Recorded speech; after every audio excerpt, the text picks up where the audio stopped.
خاتون حضور کی خدمت میں حاضر ہوئی اور عرض کی یا رسول اللہ صلی اللہ علیہ وسلم مجھ سے بدکاری سرزد ہو گئی ہے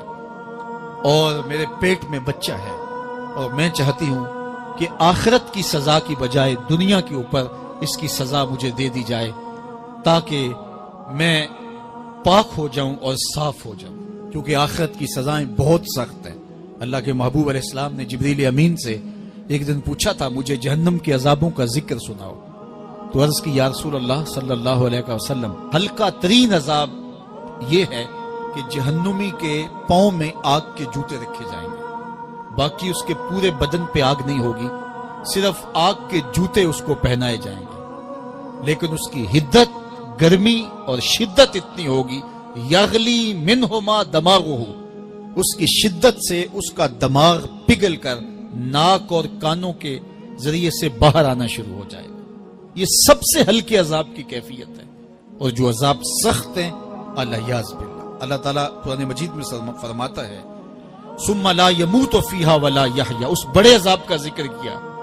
جو جہنمیوں کو دیا جائے گا،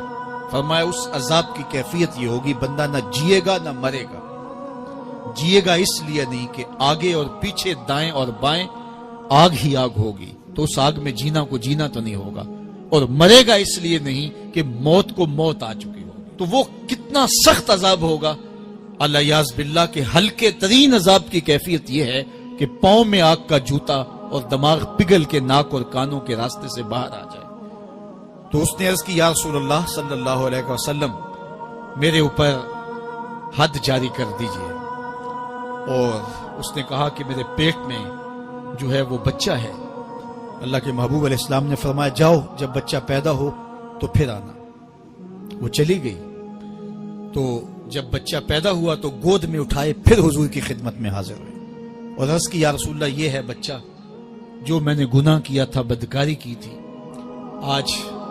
یہ اس کی نشانی ہے۔ تو اللہ کے محبوب علیہ السلام نے فرمایا کہ اسے لے جاؤ اور اسے دودھ پلاؤ، اور جب یہ کچھ کھانے پینے لگ جائے گا تو پھر آنا۔ کچھ دنوں کے بعد وہ دوبارہ حاضر ہوئی اور اس نے اس بچے کے ہاتھ میں روٹی کا ٹکڑا دیا ہوا تھا اور عرض کی یا رسول اللہ دیکھ لیجئے اب یہ روٹی کھانے لگ گیا ہے۔ اللہ اکبر۔ تو اللہ کے محبوب نے فرمایا انہیں لے جاؤ اور جا کے انہیں سنگسار کر دو۔ اس کی یہ حد بنتی تھی، اس کو سنگسار کیا اور اس نے خود یہ سزا اپنے لیے قبول کی۔ تو یہ بات ذہن نشین کیجئے کہ یہ وہ لوگ تھے کہ جن سے کبھی کوئی گناہ سرزد ہو جاتا تو وہ جلد توبہ کرتے، اور اس کی بڑی سے بڑی حد اور سزا بھی ہوتی تو وہ بھی کاٹنے کے لیے تیار ہو جاتے۔ میں اور آپ دیکھیں کہ ہماری زندگی میں اگر گناہ ہیں اور ہمیں سچی توبہ کی توفیق بھی نصیب نہیں ہے اور آئندہ نہ کرنے کا عزم مصمم ہو، پکا ارادہ ہو کہ یہ گناہ زندگی میں دوبارہ نہیں کروں گا، الگ بات ہے کہ پھر دوبارہ اس سے سرزد ہو جائے، لیکن جب وہ توبہ کر رہا ہو تو اس وقت اس کا پختہ عزم ہو اور اس کے دل کے کسی گوشے میں نہ ہو کہ چلو میں توبہ کر لیتا ہوں اور پھر ہو گیا تو پھر کر لوں گا، پکا عزم ہو کہ دوبارہ یہ گناہ نہیں کروں گا۔ اور اگر زبان سے توبہ توبہ کر رہا ہو اور دل میں ہو کہ ٹھیک ہے یہ تو صبح بھی مجھ سے عمل بد سرزد ہونا ہے، تو اللہ تعالیٰ سے یہ مذاق کرنے والی بات ہے، اور اللہ تعالیٰ سے جو مذاق کرتا ہے وہ کہاں کھڑا ہے وہ خود سوچ لے۔ وہ کیا کسی نے کہا تھا کہ توبہ کی پھر توبہ کی پھر توبہ کر کے توڑ دی، میری اس توبہ پہ توبہ توبہ توبہ کر اٹھی۔ تو ایسی توبہ نہیں ہے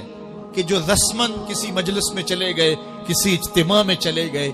تو سب لوگوں نے توبہ توبہ کی تو وہ بھی توبہ توبہ کرتا رہا،